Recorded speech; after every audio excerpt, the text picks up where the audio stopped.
वासुदेवाय नमः। चतुर्थ स्कंद द्वितीय अध्याय शिवंक तुले दक्षवाद द्वितीय अध्याय संवाद विद्रोवाच जे शिव साधुंकर श्रेष्ठ ता संगे दक्ष कला हट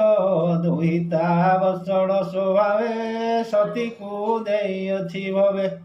किंपा नीति आचरिला सती को अनादर कला सचराचर गुरुहर जे आत्मा राम जुगेश्वर शांत विग्रह निर्विकार अद्भुत महिमा जार समसुहृद शुद्ध चित्त जगत बंधु विश्वनाथ तांको अपज्ञा किंपा कला केवा ताहाकु शिक्षा देला सुस्तुर जामा तार स्नेह किंपा मांगिला या कह शिवं को अनादर कला से दुख सती प्राण देला ए वाणी शुणी मोर मन चंचल भावे छन छन भूमुनि कर अनुग्रह कहे न रहु संदेह मित्रवाच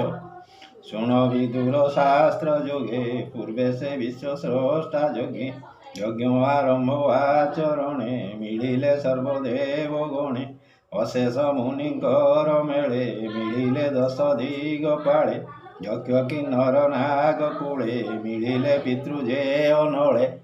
ऋषि देवता गण आदि जने से यज्ञ को संपादी हेमंते सुर गण जेते मिलिले ब्रह्मांक ग्रोते सुर किन्नर ब्रह्म मुनि दक्ष को सर्वे संगे घेनी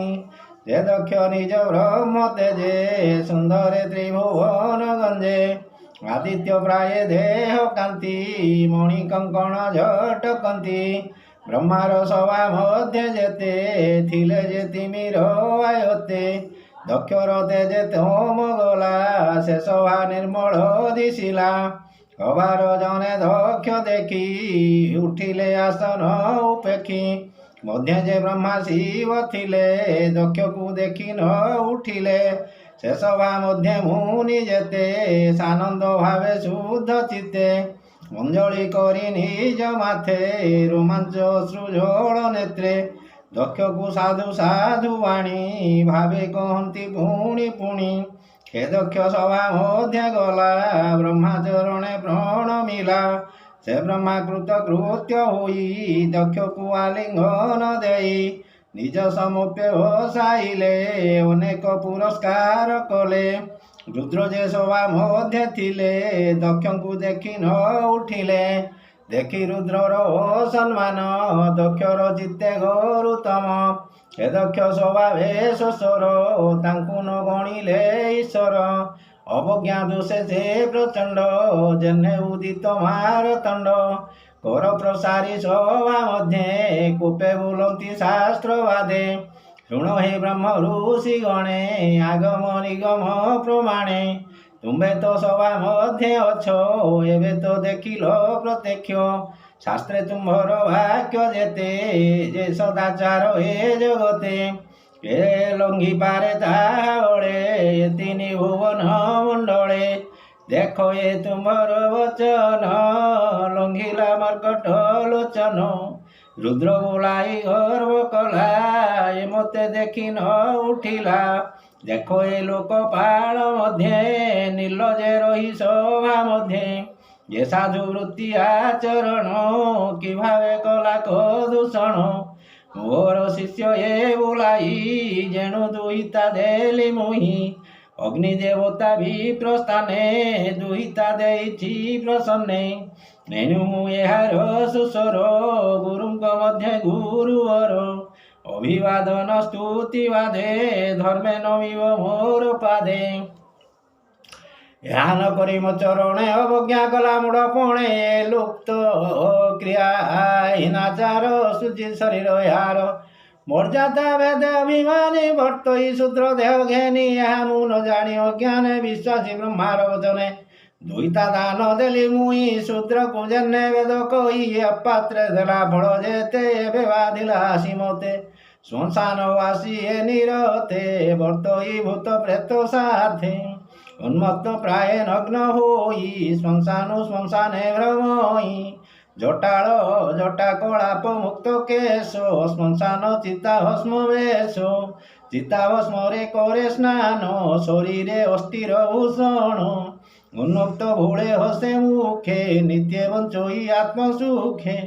यार नाम मात्र शिव स्वभावे अटई शिव चमत मत जनप्रिय एणु शुचि काय प्रथम भूत गणपति नित्य तामस वहे मती जाणु तामस जनप्रिय नित्य निंदित या देव मुमुड़ न जानी अज्ञाने विश्वासी ब्रह्मार वचने यहाँ सती कन्या देली अति नीति आचरिली मैत्रीवाज एमंते कुस्थित वचने से प्रजापति कुपमने दुर्बुद्धिपण आचरिला गिरी से बहु निंदा कला तक्षणे उठी कुलपानळे हस्त अंजलि भरी जळे भृगुर वचन सम्मते हरंकु शाप देवार्थे मनरे महाक्रोध धरी शिवे बोलंती दृढ़ करी दक्ष वाच इंद्र उपेन्द्र आदि जेते अशेष देवंक समेते देवजन जने हविर्भाव केमे हर न पाइब एकथा मोर प्रमाण एथकु साक्षी नारायण ये देव गणक धम आत्मा को हणे सर्वसम यक्षर ए वचन शुणी से देव सभा मध्य पुणी दक्ष को चाही सर्वलोके निषेध कले के से दक्ष कूपे अभिमानी देवंक वचन न मानी अत्यंत कूपे साप देला ऋषिंक वचन न कला ब्रह्मार सभार बाहार दक्षिणे जानते निज पुर नंदी जे रुद्र पासे थिला दक्षर साप से शुणिला हृदय कंपमान होई मनरे दुख खेद होई रोषेण कषाय लोचन दक्षर वाक्य कुपमन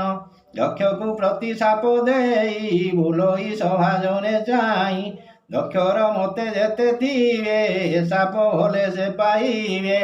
दक्ष को जेबा आराधिवे विष्णु रे दुहेरा हुईवे एकुट गृह धर्म मध्य विषय भोग इच्छा शोधे विस्तारी यज्ञ कर्म कांडे दंभे आरंभीए पाषंडे देह को स्वार्थ प्राय मणि आत्मार घोड़ी न प्रमाणी पशुंक प्राय करियास सर्वदा हेउ नारी वश ए दक्ष छाग मुख हेउ आम्भर साप आनन अविद्या मार्गे विद्या कल्पी अलाभे लाभ बुद्धि स्थापी एणु ए छागर समान अतिशय ज्ञानहीन दक्षर मते जेते थीवे जेहोवा दक्ष आराधिवे अशेष जुनि से पाइबे जन्म मरणे संचरिवे पशु हिंसिवे कर्म मते अज्ञान भोले विमोहिते अशेष यज्ञ कर्म करी भक्षण विचारी ए विप्रेत विद्याव्रत अशेष काम्य फले रत चित्त इंद्रिय ध्येय रमी जाचक प्राय श्रमे भ्रमी भ्रमिवे इह परलोके रुद्र मार्गे अतिरेके मंत साप देला बेले से नंदीश्वर कुपानळे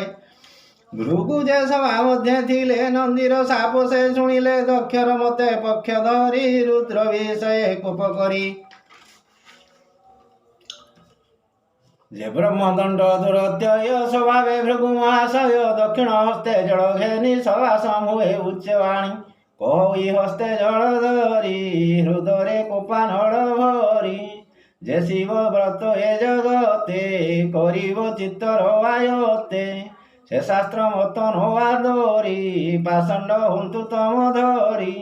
दुष्ट शुचि मूढ़ बुद्धि पाषंड कोणे जे प्रसिद्धि भूषण जटा भस्म अस्ति शिव पूजन्तु दृढ़मति वहन्तु शिव दीक्षा हृदे जहि देवता सुरा मोदे ब्रह्मा ब्राह्मणे निंदा करी निरते शिव दीक्षा धरी शिवर पथ सनातन जेहोवा चरिबे जन विष्णु निंदन फल पाऊ अस्ते पाषंड गति हेउ मैत्रेवाच हेमंत भृगु वाक्य शुणी सभार मध्य शूल पाणी अल्प विमना हुई उठी अनल प्राय कूप दृष्टि निज गणंकु घेनी संगे मिलिले निज स्थाने बेगे शिवग मने मुनि गणे आगम निगम प्रमाणे तदन्ते विश्वस्रष्टा माने सहस्र वर्षर प्रमाणे यथा विधान यज्ञ सारी से अवृत स्नान करी प्रयागे यमुना सहित जाह्नवी हुईछि मिलित ତହିଁ ସକଳେ ସ୍ନାନ ସାରି ଗମିଲେ ନିଜ ନିଜ ପୁରୀ। ବିଷ୍ଣୁ ଚରିତ ସୁଧାରସ କହୋଇ ଜଗନ୍ନାଥ ଦାସ। ଭାଷା ପ୍ରବନ୍ଧେ ଭାଗବତ ଅମୃତ ରସମୟ ଗୀତ। ଇତି ଶ୍ରୀମଦ୍ଭାଗବତେ ମହାପୁରାଣେ ପାରମହଂସ୍ୟାଂ ସଂହିତାୟାଂ ଚତୁର୍ଥ ସ୍କନ୍ଧେ ଦକ୍ଷ ଶାପ ନାମ ଦ୍ୱିତୀୟ ଅଧ୍ୟାୟ। ନମୋ ଭଗବତେ